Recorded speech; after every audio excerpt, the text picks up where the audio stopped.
See, first thing is you've got to understand that all suffering is only a story. The story is what is causing the suffering. So, but merely understanding it's a story is not sufficient. You must know what is the story. So you must stay with the suffering. That's the next stage. When you stay with the suffering will tell you its own story, which would be very surprising to you. You would not have expected that. For example, many years ago, I knew of a young man who was studying at IIT. He later on became a very big scientist. IIT, as you all know, has the cream of India. So, but while doing his physics there, he developed a tremendous amount of lust. So he began to do yoga. Lust would not go. Then he began to do many other things, but lust would not come under control.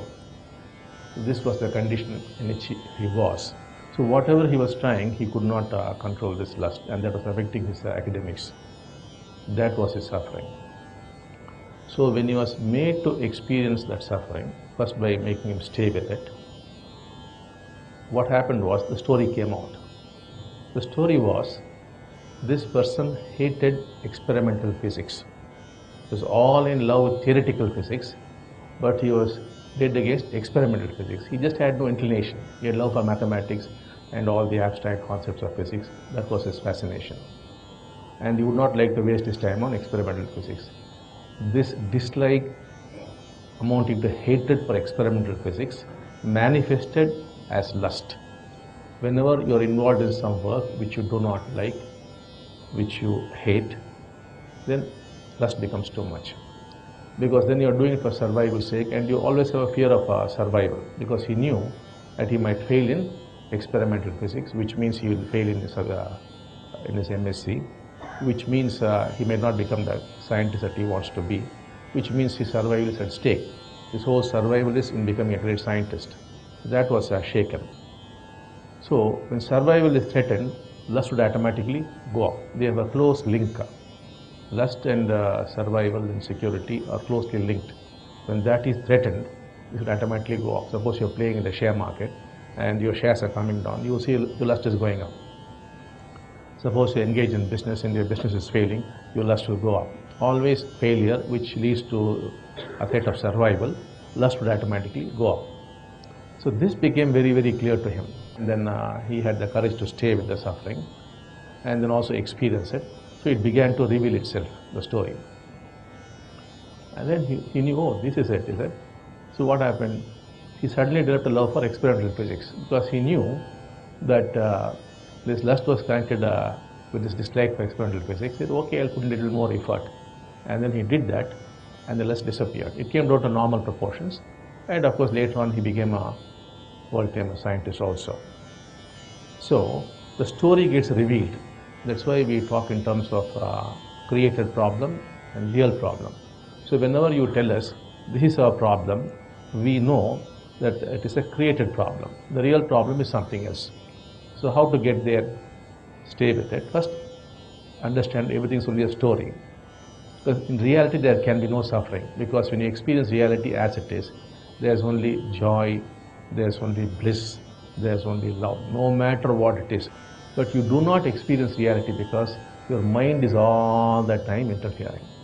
And what is the mind? It is all the time judging, it is commenting. Why? Mind is nothing but the flow of thought. And what is thought? Thought is measurement. It compares yesterday with today, today with tomorrow, him with somebody else. All the time it's comparing. It is measurement. Thought is an instrument to measure, constantly measuring it is. So when you are measuring, suppose there is this vase, you must look at this vase, not be measuring it in terms of its color or size or shape.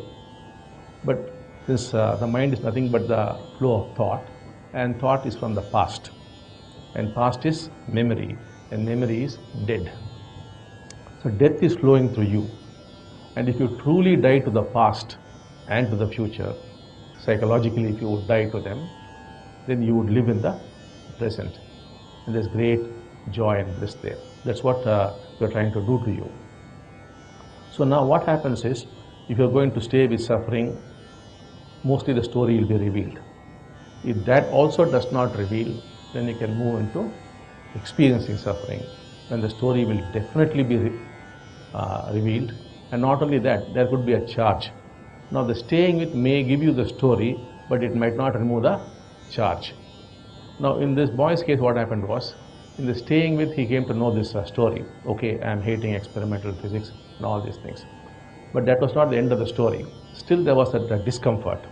So as he began to experience suffering, it became very clear to him that there was a remark by an uncle of his who was a big professor of physics in an American university, who, as a small boy, made a comment, only fools would do experimental physics.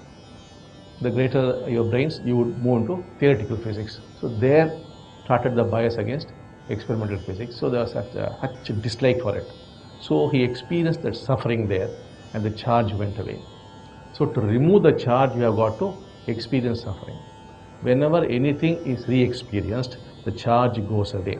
Fully you must re-experience it. Like two people cannot stay on the same spot, isn't it? You have to knock down one and put the other in. So in a similar way, what happens is, when you re-experience it, that charge is removed. It's gone.